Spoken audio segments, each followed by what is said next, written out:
and welcome to Everyday Moodlings. I'm your host, Jeree Parks, and this week we are going to take a look at enamel dots, which are super popular. Most of them come in circles, various sizes, but you can also find arrows and hearts and other shapes. Super fun because they're not big and bulky like some of the embellishments that we use. They're a little bit flatter. They're not super flat, but they're a little bit flatter. So I wanted for this week for us to focus on them. I also wanted to try my hand at making my own. You will hear people talk about, on the web, about making your own enamel dots using perler beads, and I have tons of perler beads. My son liked to use them when he was younger.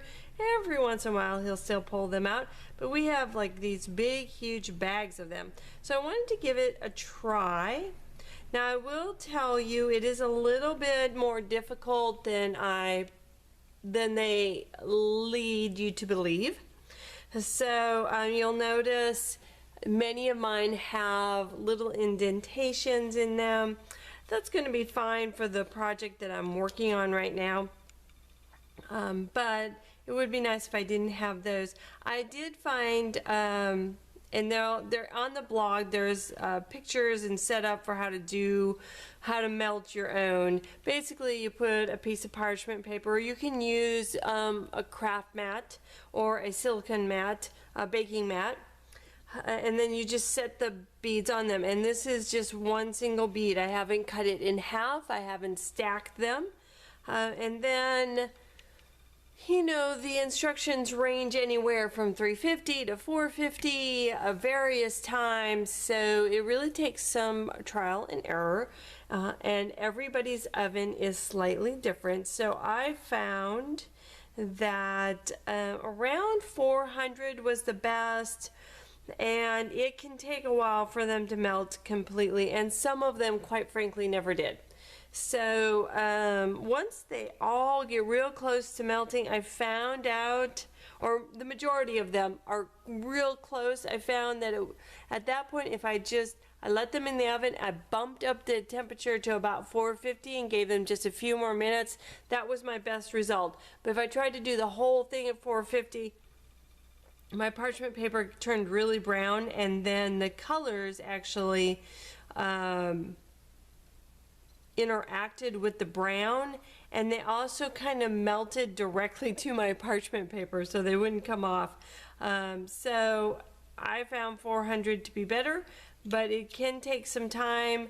I tried 350 at first, and I think at 40 minutes they still weren't completely melted. So my best luck was with more around the range of 15 to 20 minutes at 400 and 5 at 450, and then pull them out. So still ended up with a lot of little indentations, but that's okay for me.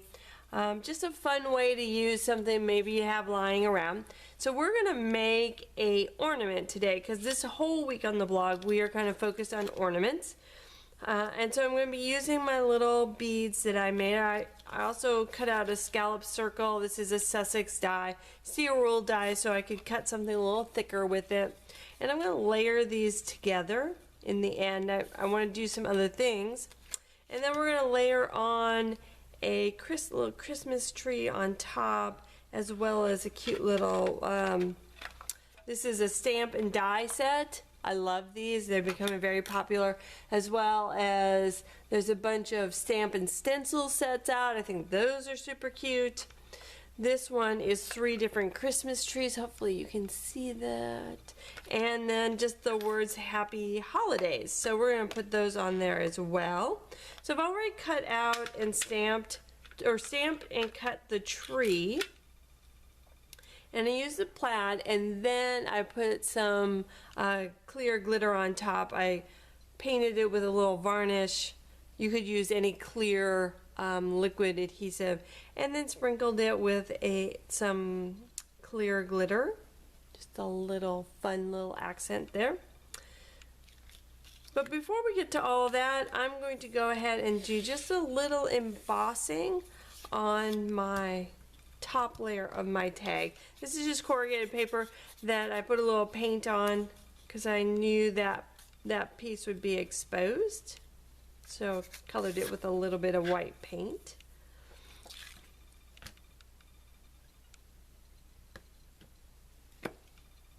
Oh, nope, that's my white one. Oh, here's what I'm looking for. Okay, so I'm going to take this embossing ink dauber and kind of work my way around the edges just a little bit.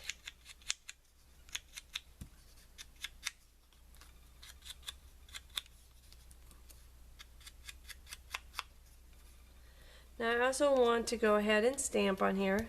This is just a kind of a check or a plaid pattern, and I kind of want it to be a little random. Don't want to be super particular about it.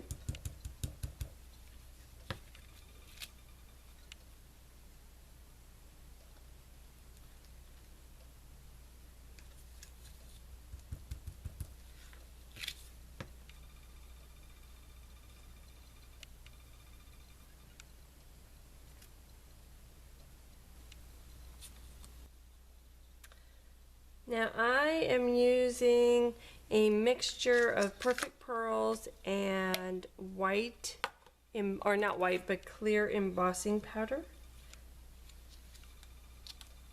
It's a fun way to use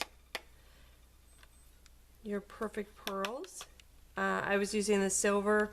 Using it with the clear embossing powder means you're going to end up with a more subtle look than if I was using silver embossing powder. So I'm going to go ahead and clean up here and heat set that, and I will be right back. Okay, so we have it all embossed now, and I think I'm going to add just a little bit of ink, a little bit of red to it, liven it up just a little bit. Actually, I think I'd like a little bit of brown on those edges too, just to create a little bit more distinction. But this is kind of a reddish brown.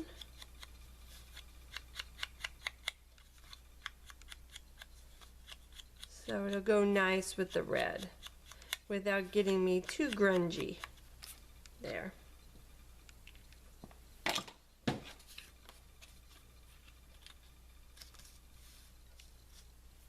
going to go ahead and tape that down.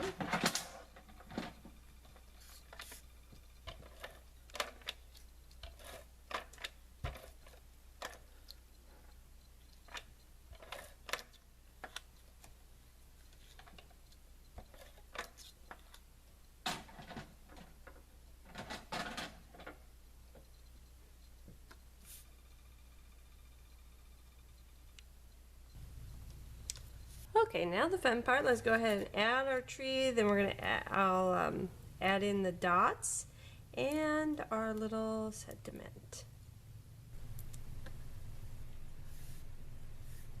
Originally I thought I'd go red and white all the way around, and I think that's what I'm going to like.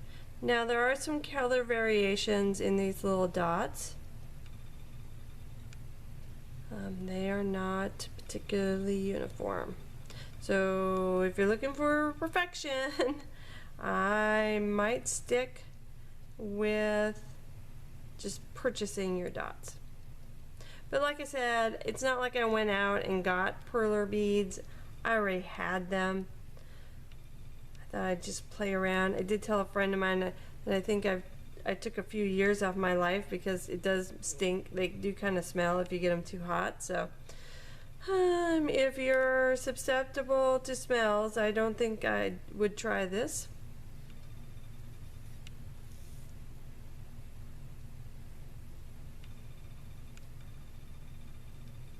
Yeah, I think I'm liking that. So I'm going to go all the way around and I'll be gluing them down. This is called Best Ever Glue. It is pretty cool stuff.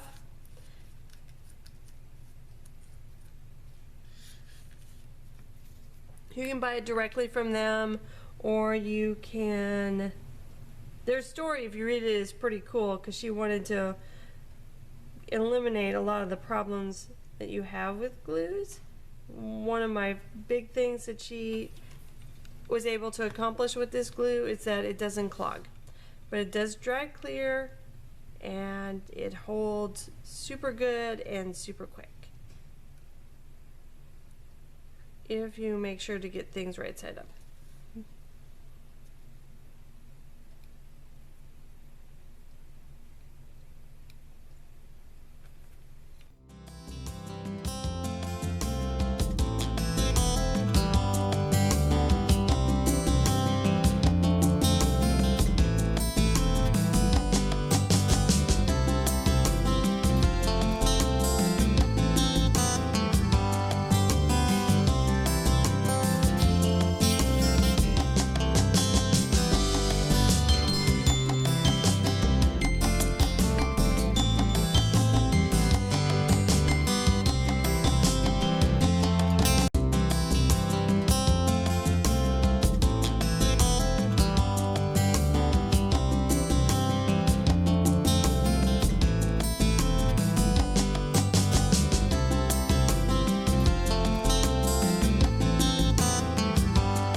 All the little beads added to our ornament.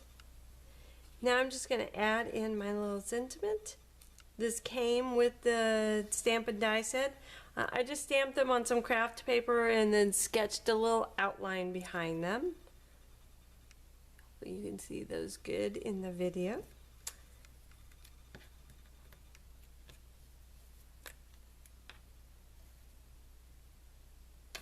I like a liquid glue sometimes because I can move things around a little bit, like a dry adhesive. Plus I always feel like when it dries it's actually a better adhesive than a pressure dry adhesive. Except for my ATC gun. And that stuff sticks. I'll never have to worry about that. But this allows me to kind of move around just a little bit. Kind of get it into place. There. Now when everything's all dry, I'll go ahead and add in just some white ribbon at the very top for the hanger. Now I'm done. It's done. I can go ahead and hang it from my tree. That is, if my tree was up yet. Still have to get to that. But ornaments, handmade ornaments, I think also make great package toppers. So just a little extra gift that you can add in for someone. If you have any questions about anything I did here, please be sure to let me know. This is our last episode for 2015. So this one we worked with enamel dots and making our own, but you certainly could use ones that you have purchased. We'll be back in 2016 for more videos, challenges, inspiration, you name it. If you have any questions about anything that I did here, please be sure to let me know. If not, we hope you have a wonderful holiday season, and we will see you on the flip side.